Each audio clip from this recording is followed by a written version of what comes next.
Ես ճիշտն ասած, այս ավտոները նորություն ա Տիկին Անդրեասյան։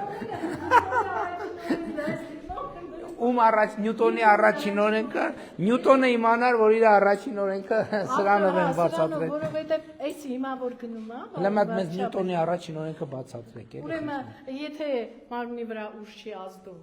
նա շարժվում է ուղղակի ցավասարաչափ կամ որոշ ժամանակ հետո նա դադարի վիճակում է գտնվում։ Հիմա մենք իրան հաղորդում ենք ուղղակի ցավասարաչափ շարժում, որոշ ժամանակ հետո ինքը պետք է կանգնի։ Եթե մենք նորից ուժ չազդենք իր վրա, սա ամենապրիմիտիվ օրինակն է, որը շատ տպավորիչ է։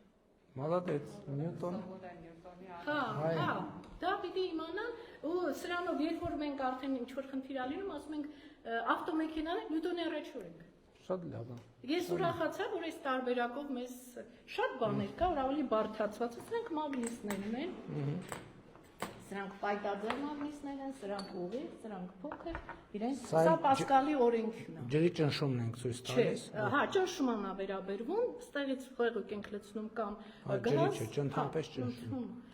Որ ինքը հավասարապես դուրս է գալիս։ Էդա Պասկալի օրենքն է, մնացած ամեն ինչ է իր համապատասխան։ Բոլոր օրենքները ապահովված են լաբորատոր նյութերով։ Սա լաբորատոր նյութերով շատ շնորհակալ ենք իմիջիայինից ամեն ինչի համար։ Մենք ենք շնորհակալ, լավ եղեք, հաջողություն։